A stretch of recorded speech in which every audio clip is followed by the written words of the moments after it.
I'm Austin Walters, one of the managing partners of SpringTide Ventures Fund I. We've been actively looking for the best AI technologies in healthcare for about a year and a half now. And we've been investing in digital health technologies for about 10 years. My background in healthcare started about 10 years ago at a strategy consulting firm in Boston called InnoSight. And a lot of my clients were healthcare companies. They're J&J, Medtronic, Walgreens. So some of you may be familiar with the Gartner Hype Cycle chart. It's an interesting way of thinking about adoption of new technologies.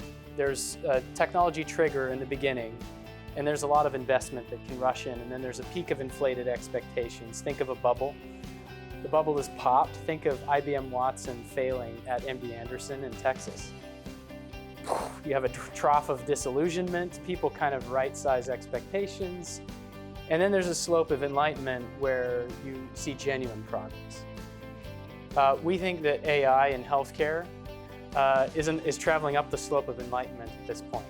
In healthcare, our view is that the areas that are immediately ripe for AI disruption, and we say disruption, we mean democratization or expanding access to new populations by bringing costs down or making it otherwise more accessible, easier to use, are medical billing, which is enormously tedious, pathology, which we'll talk about in a moment, and radiology, which we'll talk about in a moment. The development of 5G is allowing for transmission of much larger amounts of information faster.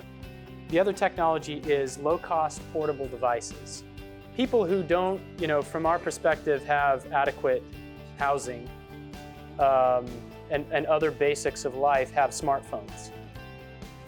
Our vision, we have a 15-year vision. So we're working on our first fund now. We're about to close it. We have 9 investments. We want 20 in another 2 years. So we're starting small. We're figuring out how to get it right.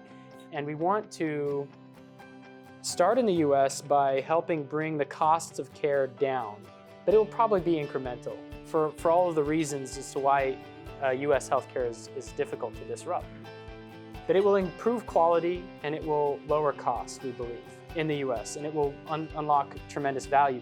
If I think about, and what gets me out of bed in the morning, it's the opportunity to bring primary care and basic diagnostics to people who have no access to physicians at all.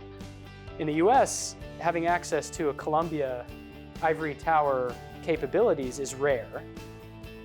There, having access to any kind of physician is rare, if not totally out of reach. Community health workers are somewhat common in places like India and certain African countries, and they'll have smartphones. So if you put AI algorithms in smartphones, they can bring diagnostics to villages. So we believe that the real value is going to be unlocked in the coming decades as we bring this kind of basic care to people powered by these technologies.